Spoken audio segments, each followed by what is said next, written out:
सौरव और रणवीर नाम के दो दोस्त रहते थे। दोनों अगल बगल घरों में ही रहते थे। हर रोज सौरव उनकी पत्नी और बच्चों के साथ मंदिर जाके आता था, लेकिन रणवीर को तो भगवान के ऊपर विश्वास नहीं था। एक बार रणवीर की पत्नी, सुनिए जी, आज त्योहार है ना, चलिए मंदिर जाएंगे। मंदिर क्यों जाना है? हमारे घर में भी पूजा रूम में छोटी सी मंदिर है ना, उधर ही पूजा करो और मनाओ अपनी त्योहार। ऐसे घर में नहीं होगा जी, मंदिर में जाकर भगवान परमेश्वर की मूर्ति को माला चढ़ाना है। पति ही परमेश्वर होता है, इसलिए तुम वो माला मुझे पहनाओ और नारियल फोड़ो और मेरे चरणों को पानी से धोकर अपने सिर पर छिड़काना। फिर पत्नी को बहुत गुस्सा आया और तुम्हारे सर पे फोड़ूंगी नारियल को, बेवकूफ, छी छी कहकर चली गई। एक बार सौरव और रणवीर रास्ते में जा रहे थे। फिर सौरव रणवीर से, क्यों रे सौरव, भाभी बच्चों को एक बार तो मंदिर ले जा सकते हो ना? मंदिर को क्यों ले जाना है? भगवान को देखने के लिए पैसा भर के टोकन लेना पड़ेगा, है ना? पहले वही पैसों से मुझे अच्छा रहना चाहिए। क्या भगवान हमको सच में माया मंत्र सिखाएगा और हमारा ख्वाहिशें पूरे करेगा? अभी के अभी मेरे सोना और जायदाद को बढ़ाने के लिए कहो भगवान से, देखेंगे। अगर बढ़ गया तो मैं विश्वास करूंगा भगवान के ऊपर। अरे भगवान तुमको कोई माया मंत्र नहीं सिखाएगा, भगवान बोले तो सहायता, कोई एक रूप में आके भगवान तुम्हारा सहायता करेगा, लेकिन तुम्हें विश्वास करना होगा। इतने में एक पेड़ के ऊपर से चमकता हुआ एक सोने की चाबी गिर पड़ी। रणवीर उस चाबी को देखा था। अरे ये तो कुछ चाबी जैसा लग रहा है, कहकर दोनों उसके पास गए थे। सौरव उसको देखकर, हाँ लग रहा है कि किसी ने चाबी खो दिया है। नहीं रे, ये तो सोने का चाबी है, कोई सोने से चाबी बनाता है क्या? कहकर इधर उधर देखने लगा। फिर उधर बगल में एक पेड़ को देखकर, अरे लगता है उस पेड़ के अंदर एक दरवाजा है, देखो। फिर वो दोनों उस पेड़ के पास जाने लगे थे। अचानक से उस पेड़ में से एक आवाज निकलने लगा, देखिए, मैं एक मायावी पेड़ हूँ, मेरे इस दरवाजे से एक दिन में केवल एक ही प्रवेश कर सकता है, वो भी जिसके पास सोने की चाबी है। अरे रणवीर, ये तो जादुई पेड़ लग रहा है। इस दरवाजे के अंदर बहुत सारे हीरे, चांदी और सोना रहता है। ये मैंने कई किताबों में पढ़ा था, मगर हर दिन एक को ही अंदर जाने का मौका है ना, इसलिए आज के लिए तुम जाओ, मैं कल जाऊंगा, कहकर चला गया।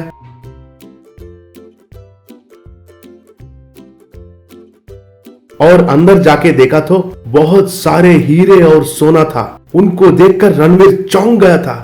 उस रात को रणवीर अपने घर में, अरे वाह कितना सोना है, आज से मैं भी धनवान बन गया।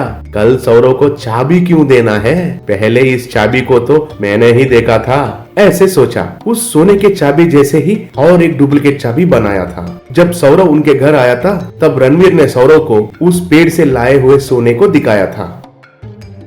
तुम भी जाकर सोना लेकर आओ भाई, कहकर उनको डुप्लीकेट चाबी दिया था। फिर सौरव ने जाके उस मायावी पेड़ के दरवाजे को उस डुप्लीकेट चाबी से खोलने की कोशिश किया था, लेकिन वो दरवाजा नहीं खुला था। बहुत कोशिश करने पर भी वो दरवाजा नहीं खोल पाया। फिर सौरव रणवीर के पास आकर, अरे ओ रणवीर, मैंने तो बहुत कोशिश करने के बावजूद भी वो दरवाजा क्यों नहीं खोला? क्यों? ऐसा है क्या? लेकिन मुझे तो वो खुल गया था। ठीक है, वो चाबी इधर दे दो, मैं कोशिश करता हूँ। फिर रणवीर उस डुप्लीकेट चाबी को अंदर ले जाकर ओरिजिनल चाबी को लेकर आया। चलो जाएंगे, कहकर उधर से फिर से गए थे। रणवीर वो ओरिजिनल चाबी से उस दरवाजे को खोला और सौरव से, चाबी तो खुल रहा है ना, कहकर अंदर जाकर थोड़ा और सोना लेकर बाहर आया था। ये लो चाबी, कहकर सौरव को चाबी दिया। फिर सौरव, एक दिन में एक ही जा पाएगा ना, मैं कल जाऊंगा, कहकर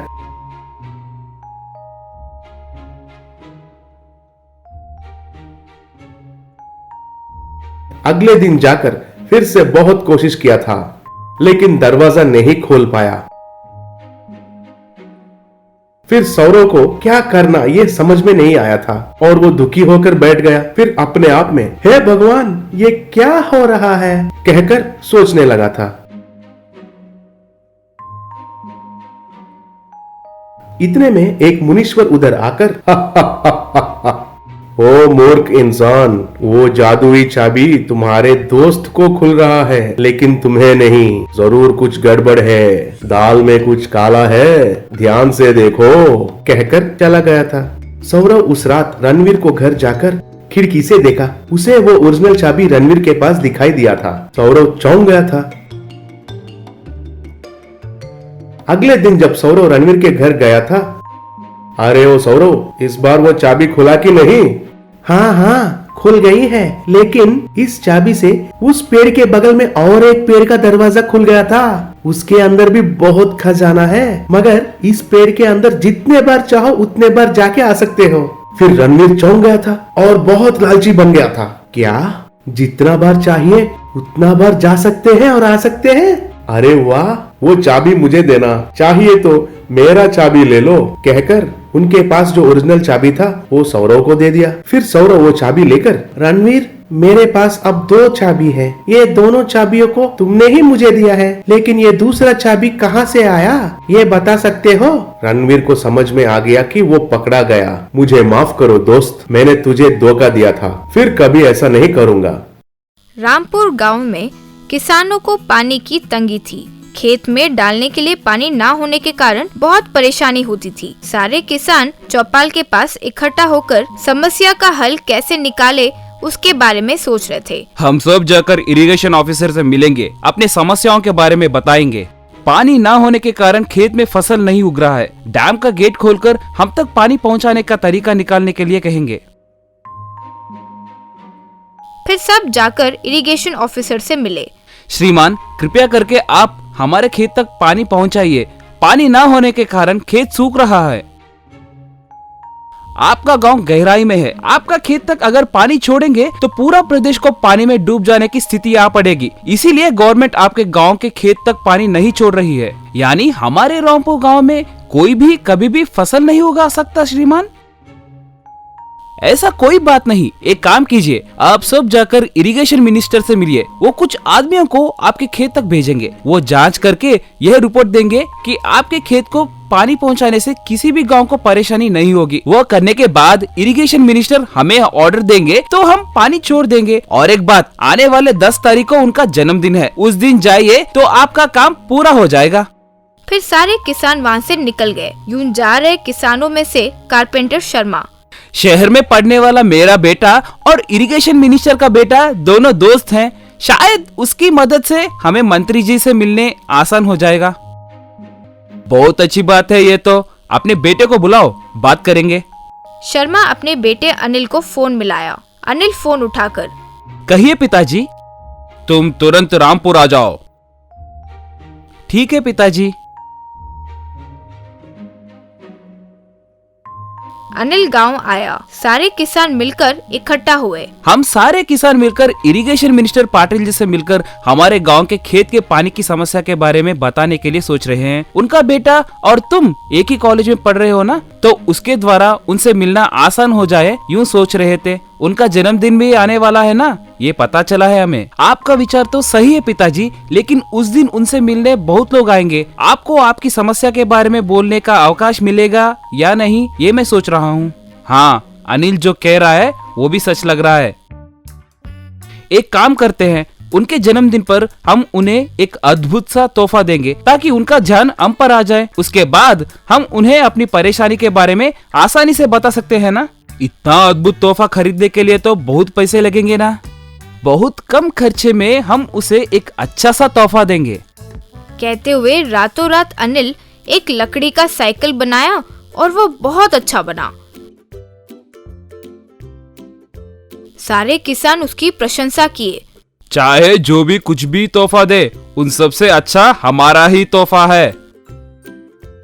मिनिस्टर का जन्मदिन की तैयारी बहुत धूमधाम से चल रही थी। सारे अतिथि फूल और अच्छे अच्छे तोहफे देने लगे। तब एक व्यक्ति आकर, रामपुर गांव के किसानों की तरफ से आपके लिए एक अनोखा तोहफा आया है।